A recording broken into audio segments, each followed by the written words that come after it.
الرحمن علم القرآن خلق الإنسان علمه البيان الشمس والقمر بحسبان والنجم والشجر يسجدان والسماء رفعها ووضع الميزان ألا تطغوا في الميزان وأقيموا الوزن بالقسط ولا تخسروا الميزان والأرض وضعها للأنام فيها فاكهة والنخل ذات الأكمام والحب ذو العصف والريحان فبأي آلاء ربكما تكذبان خلق الإنسان من صلصال كالفخار وخلق الجان من مارج من نار فبأي آلاء ربكما تكذبان رب المشرقين ورب المغربين فبأي آلاء ربكما تكذبان مرج البحرين يلتقيان بينهما برزخ لا يبغيان فبأي آلاء ربكما تكذبان يخرج منهما اللؤلؤ والمرجان فبأي آلاء ربكما تكذبان وله الجوار المنشآت في البحر كالأعلام فبأي آلاء ربكما تكذبان كل من عليها فان كل من عليها فان كل من عليها فان ويبقى وجه ربك ذو الجلال والإكرام فبأي آلاء ربكما تكذبان يسأله من في السماوات والأرض كل يوم هو في شأن فبأي آلاء ربكما تكذبان سنفرغ لكم أيها الثقلان فبأي آلاء ربكما تكذبان يا معشر الجن والإنس إن استطعتم أن تنفذوا من أقطار السماوات والأرض فانفذوا لا تنفذون إلا بسلطان فبأي آلاء ربكما تكذبان يرسل عليكما شواظ من نار ونحاس تنتصران فبأي آلاء ربكما تكذبان فإذا انشقت السماء فكانت وردة كالدهان فبأي آلاء ربكما تكذبان فيومئذ لا يسأل عن ذنبه إنس ولا جان فبأي آلاء ربكما تكذبان يعرف المجرمون بسيماهم فيؤخذ بالنواصي والأقدام فبأي آلاء ربكما تكذبان هذه جهنم التي يكذب بها المجرمون يطوفون بينها وبين حميمنا فبأي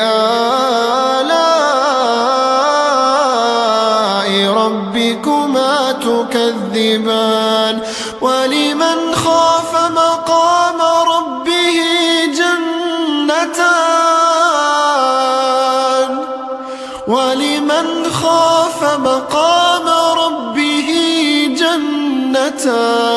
جنتان فبأي آلاء ربكما تكذبان ذواتا أفنان فبأي آلاء ربكما تكذبان فيهما عينان تجريان فبأي آلاء ربكما تكذبان فيهما من كل فاكهة زوجان فبأي آلاء ربكما تكذبان متكئين على فرش بطائنها من استبرق وجنى الجنتين دان فبأي آلاء ربكما تكذبان فيهن قاصرات الطرف لم يطمثهن إنس قبلهم ولا جان فبأي آلاء ربكما تكذبان كأنهن الياقوت والمرجان فبأي آلاء ربكما تكذبان هل جزاء الإحسان إلا الإحسان فبأي آلاء ربكما تكذبان ومن دونهما جنتان فبأي آلاء ربكما تكذبان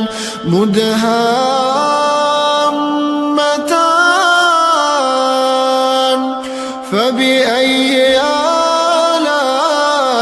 آلاء ربكما تكذبان فيهما عينان نضاختان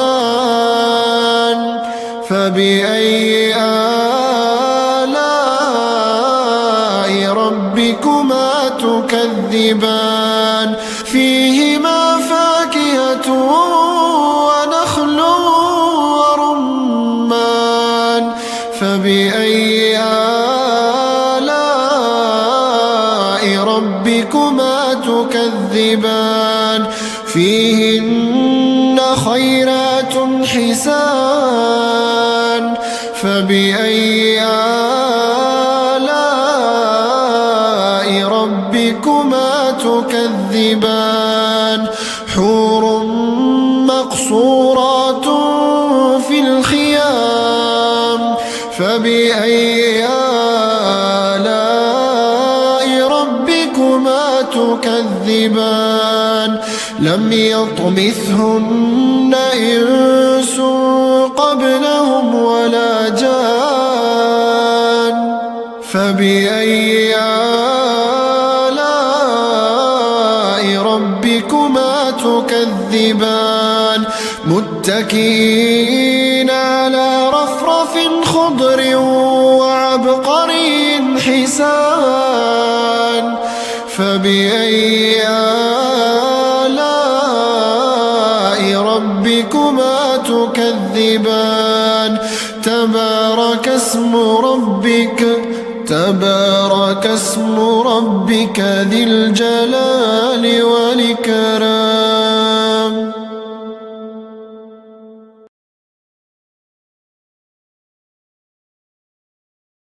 قاف والقرآن المجيد بل عجبوا أن جاءهم منذر منهم فقال الكافرون هذا شيء عجيب أئذا متنا وكنا ترابا ذلك رجع بعيد قد علمنا ما تنقص الأرض منهم وعندنا كتاب حفيظ بل كذبوا بالحق لما جاءهم فهم في أمر مريج أفلم ينظروا إلى السماء فوقهم كيف بنيناها وزيناها وما لها من فروج والأرض مددناها وألقينا فيها رواسي وأنبتنا فيها من كل زوج بهيج تبصرة وذكرى لكل عبد منيب ونزلنا من السماء ماء مباركا فأنبتنا به جنات وحب الحصيد والنخل باسقات لها طلع نضيد رزقا للعباد وأحيينا به بلدة ميتا كذلك الخروج كذبت قبلهم قوم نوح وأصحاب الرس وثمود وعاد وفرعون وإخوان لوط وأصحاب الأيكة وقوم تبع كل كذب الرسل فحق وعيد أفعينا بالخلق الأول بل هم في لبس من خلق جديد ولقد خلقنا الإنسان ونعلم ما توسوس به نفسه ونحن أقرب إليه من حبل الوريد إذ يتلقى المتلقيان عن اليمين وعن الشمال قعيد ما يلفظ من قول إلا لديه رقيب عتيد وجاءت سكرة الموت بالحق وجاءت ذلك ما كنت منه تحيد ونفخ في الصور ذلك يوم الوعيد وجاءت كل نفس معها سائق وشهيد لقد كنت في غفلة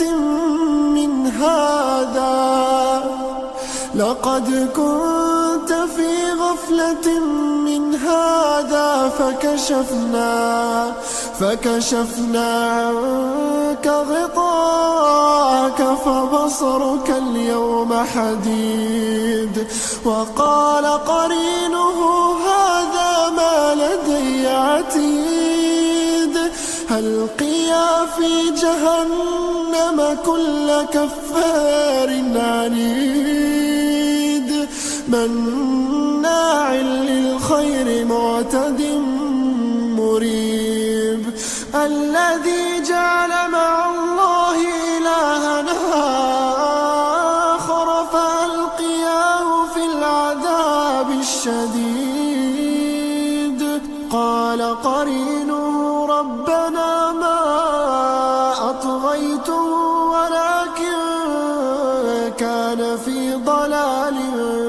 بعيد قال لا تختصموا لدي وقد قدمت إليكم بالوعيد ما يبدل القول لدي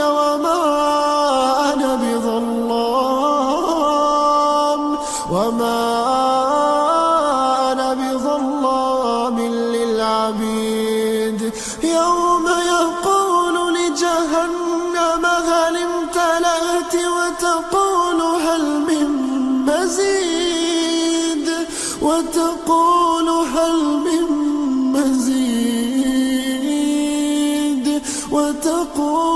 هل من مزيد وأزلفت الجنة للمتقين غير بعيد هذا ما توعدون لكل أواب حفيظ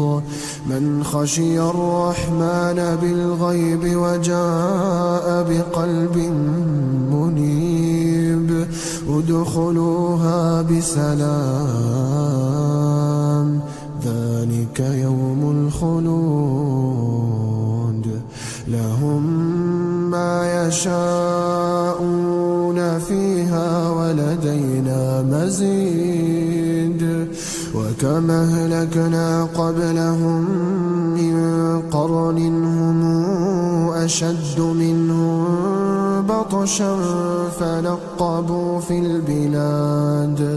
فنقبوا في البلاد هل من محيص إن في ذلك لذكرى لمن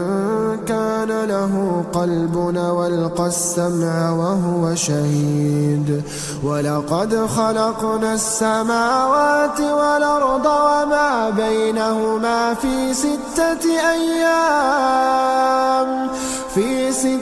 أيام وما مسنا من لغوب فاصبر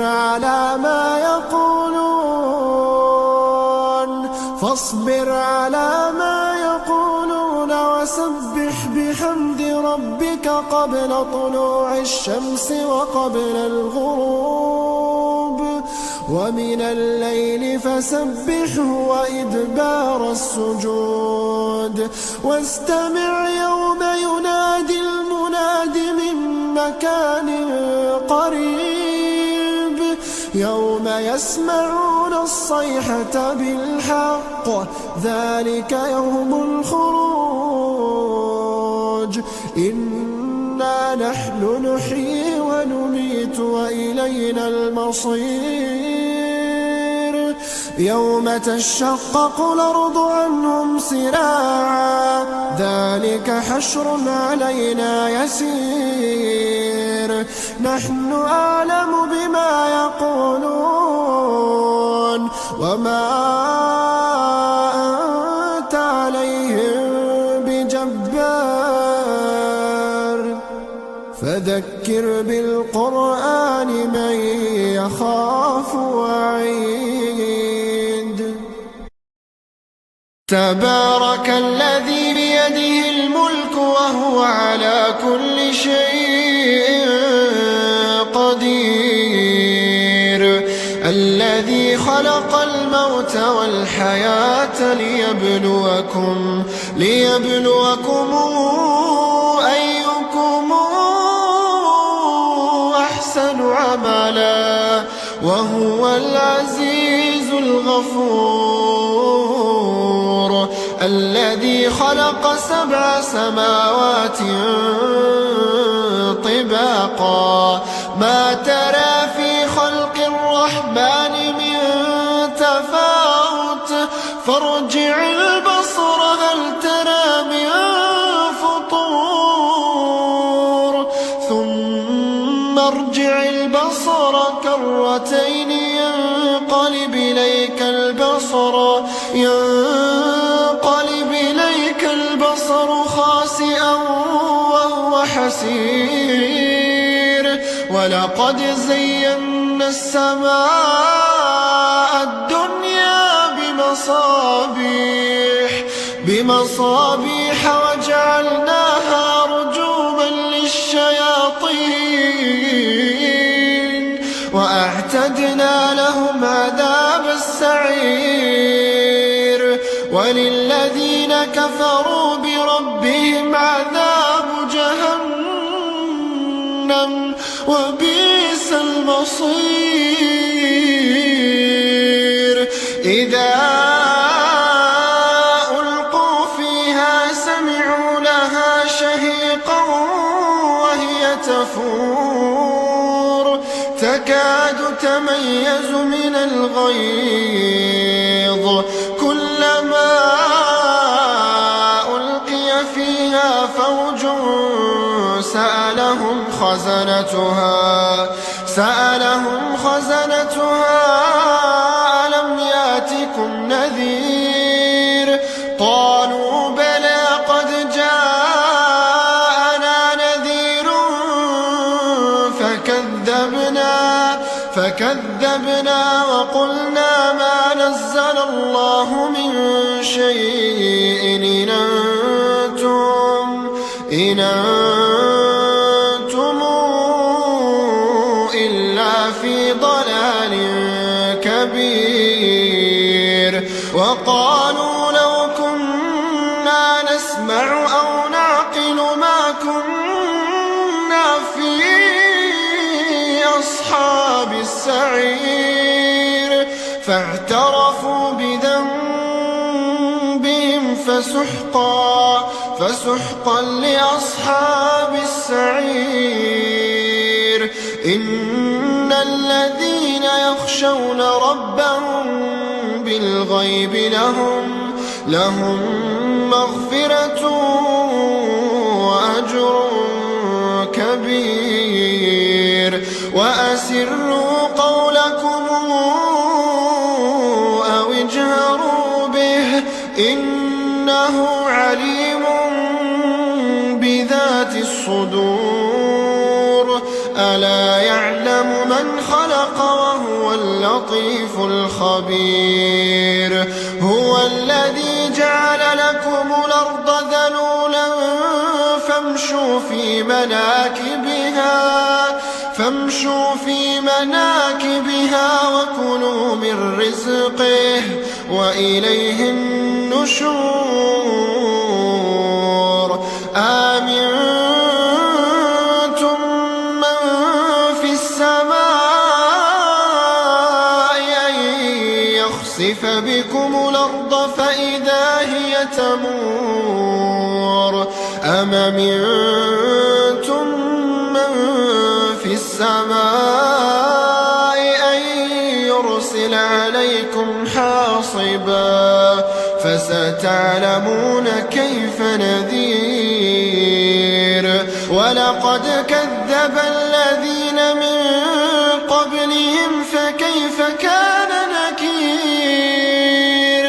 أولم يروا إلى الطير فوقهم صافات ويقبضن ما يمسكن إلا الرحمن إنه بكل شيء بصير أمن هذا الذي هو جند لكم ينصركم من دون الرحمن إن الكافرون إلا في غرور أمن هذا الذي يرزقكم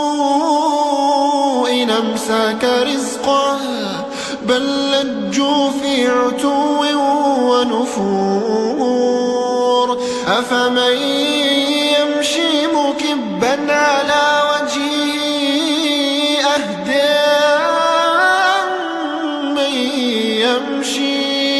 أهدى أمن يمشي سويا على صراط مستقيم قل هو الذي أنشأكم وجعل لكم السمع والأبصار والأفئدة قليلا ما تشكرون قل هو الذي ذراكم في الأرض وإليه تحشرون ويقولون متى هذا الوعد إن كنتم صادقين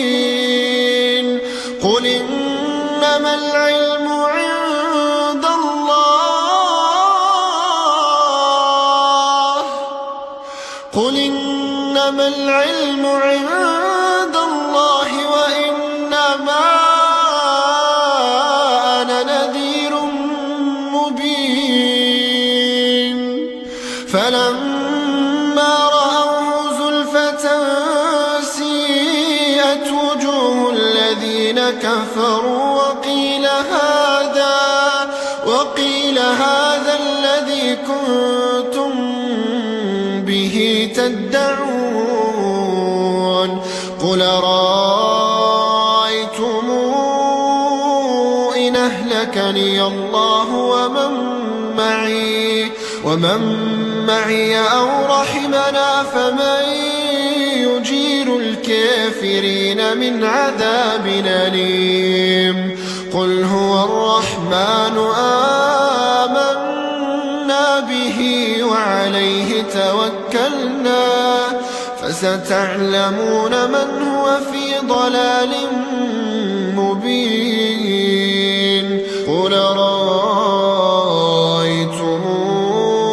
إن أصبح ماؤكم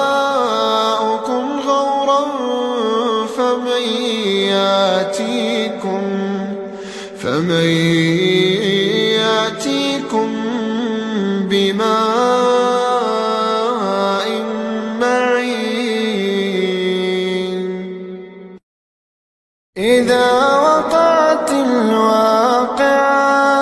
ليس لوقعتها كاذبة خافضة رافعة إذا رجت الأرض رجا وبست الجبال بسا فكانت هباء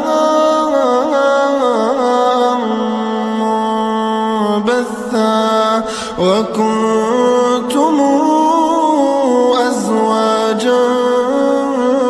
ثلاثة فأصحاب الميمنة ما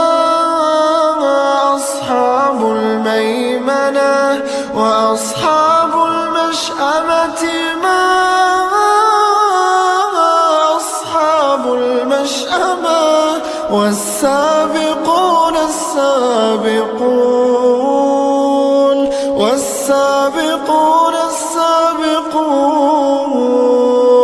أولئك المقربون المقربون في جنات النعيم. ثلة من الأولين وقليل من الآخرين على سرر موضونة متكئين عليها متقابلين. يطوف عليهم ولدان مخلدون بأكواب وأباريق وكأس من معين لا يصدعون عنها ولا ينزفون. وفاكهة مما يتخيرون ولحم طير مما يشتهون. وحور عين كأمثال اللؤلؤ المكنون جزاء بما كانوا يعملون. لا يسمعون فيها لغوا ولا تأثيما إلا قيلا سلاما سلاما إلا قيلا سلاما سلاما. وأصحاب اليمين ما أصحاب اليمين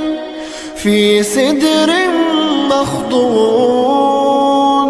وطلح منضود وظل ممدود وماء مسكوب. وفاكهة كثيرة لا مقطوعة ولا ممنوعة وفرش مرفوعة. إنا أنشأناهن إنشاء فجعلناهن أبكارا عربا أترابا لأصحاب اليمين. ثلة من الأولين وثلة من الآخرين. وأصحاب الشمال ما أصحاب الشمال في سموم وحميم وظل من يحموم لا بارد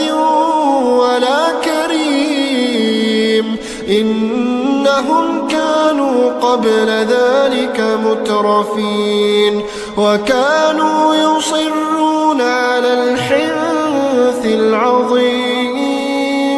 وكانوا يقولون إذا متنا وكنا ترابا وعظاما إنا لمبعوثون أو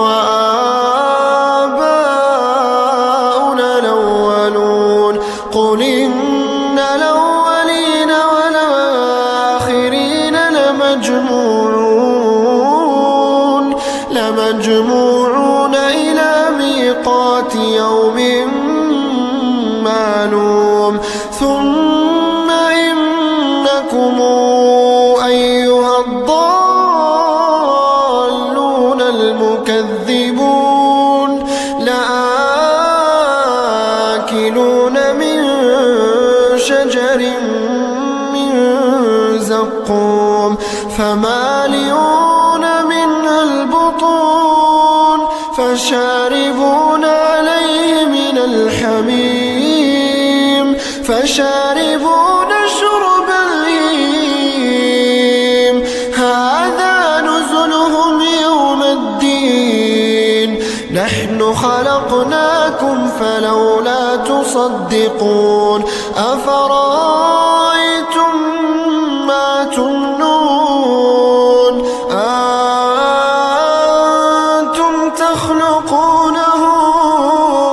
أم نحن الخالقون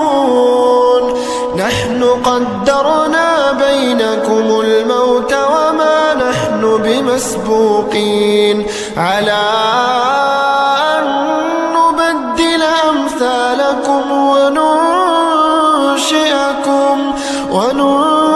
وننشئكم فيما لا تعلمون ولقد علمتم النشأة الأولى فلولا تذكرون أفرأيتم ما تحرثون أأنتم تزرعونه أم نحن الزارعون لو نشاء لجعلناه حطاما فظلتم تفكهون إنا لمغرمون بل نحن محرومون أفرأيتم الماء الذي تشربون أأنتم